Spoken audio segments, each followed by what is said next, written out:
We are learning some new details about the man who was shot by a Hudson police officer after he threatened the officer with a hammer. A respected defense attorney, however, records show he has struggled with mental health issues. In the early morning hours of August 7, 2025, a confrontation between a Hudson police officer and a distressed individual resulted in an officer-involved shooting that would raise significant questions about mental health crisis response and use of force protocols. Don't move! Okay. Don't move. Do not move. Turn on your side. Yeah, that's fine. Okay. Where's he? Ready? Yeah, we'll let go. We're picking him up? Yeah. Ready? Ready? 1, 2, 3, go. Ready? Need another arm. There we go. All right, let's get him up on 3. Yeah. The sequence of events began at approximately 4:04 a.m. when Carlos Warner approached a Sunoco gas station in the Hudson area. Using a hammer he was carrying, Warner smashed through the glass entrance door of the station, creating a large opening.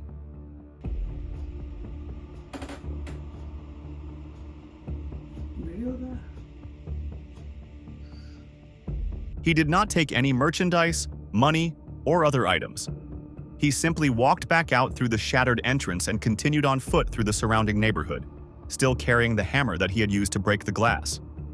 Shortly after, at 4:11 a.m., Hudson Police Dispatch received a 911 call from concerned motorists who had observed a man behaving erratically near State Route 91 and Stony Hill Drive. Hello? Hi, Mr. Horton. This is Sergeant Colesville with the Hudson Police Department. Hi. I'm just calling for some additional information regarding that man that you just called in. Yeah. Can you tell me what happened? Nothing happened to me personally. I was going to work this morning, and I was driving along Stony Hill, and I turned left on Route 91, and I saw him walking along, and seemed odd to me at 4 in the morning. And as I rounded the corner, he just started yelling at me, and I didn't want to stop, so I just called you guys. The callers reported that the individual was walking barefoot along the roadway, yelling at passing vehicles, and appearing to be in significant distress. The man's behavior suggested he might pose a danger to himself or to others on the roadway, prompting the welfare check request. 182 to the other units. He was walking southbound on 91 from Stony Hill. He's in his late 40s to early 50s. A Hudson police officer was immediately dispatched to the location to investigate and ensure public safety.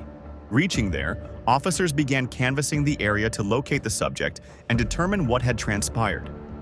During their search, officers discovered the vandalized Sunoco gas station with its shattered glass door, providing the first indication that the distressed individual might be armed with the hammer used to break the entrance.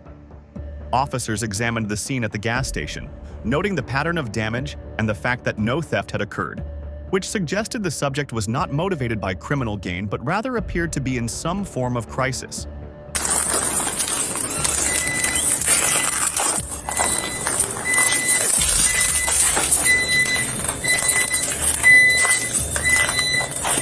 As officers now knew, they were looking for an armed and potentially dangerous individual who was behaving irrationally.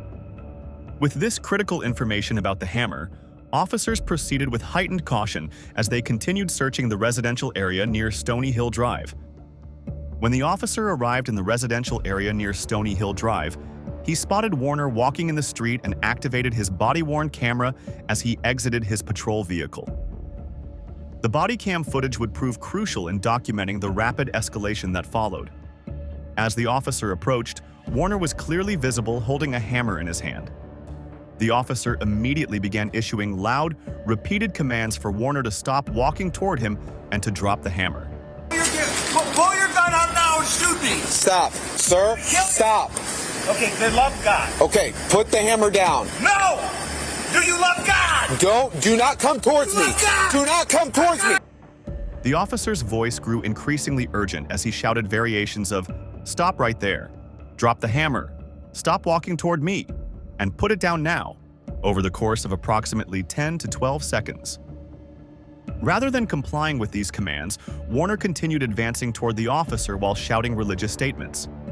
The body cam audio captured Warner yelling phrases including, "Accept God," and, disturbingly, "Pull your gun and shoot me." Stop. I'm gonna kill you. Stop.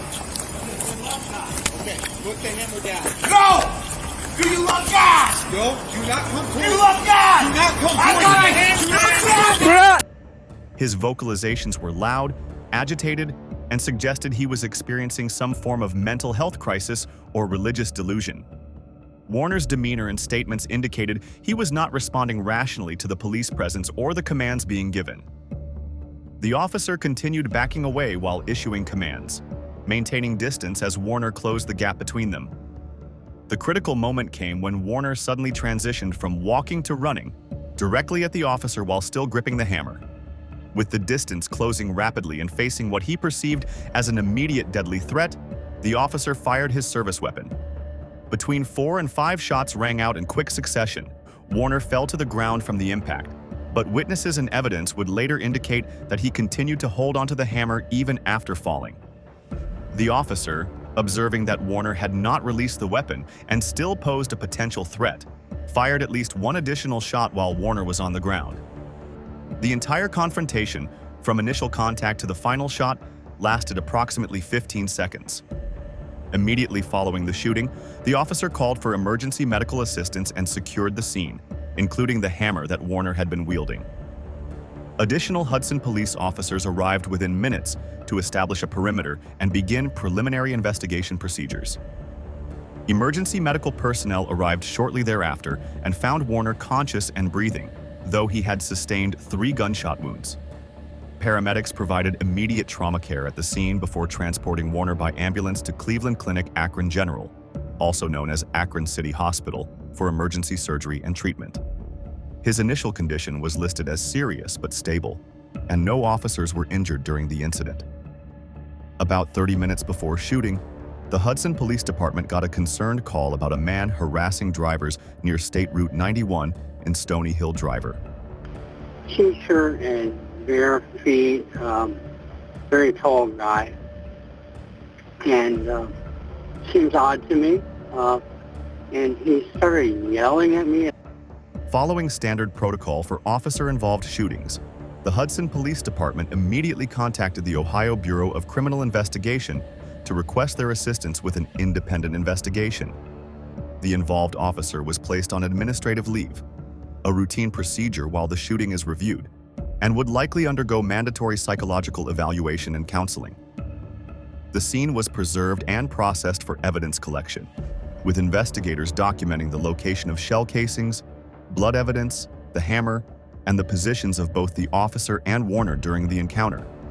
The shooting of Carlos Warner serves as a stark reminder that officer-involved shootings are rarely black and white, but rather tragic collisions between human vulnerability and impossible circumstances.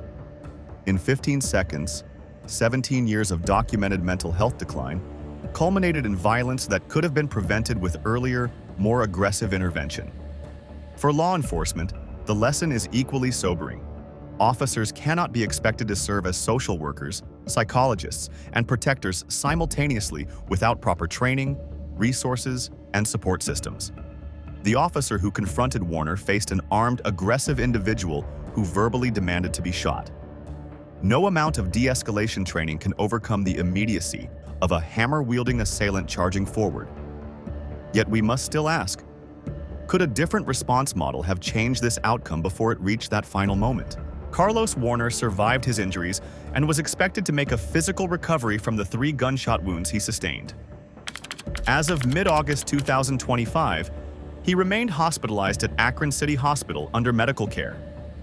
His legal future remained uncertain, with potential criminal charges pending for the Sunoco break-in and the confrontation with police. More importantly, Warner would require extensive mental health evaluation and treatment to address the underlying psychiatric crisis that led to the incident.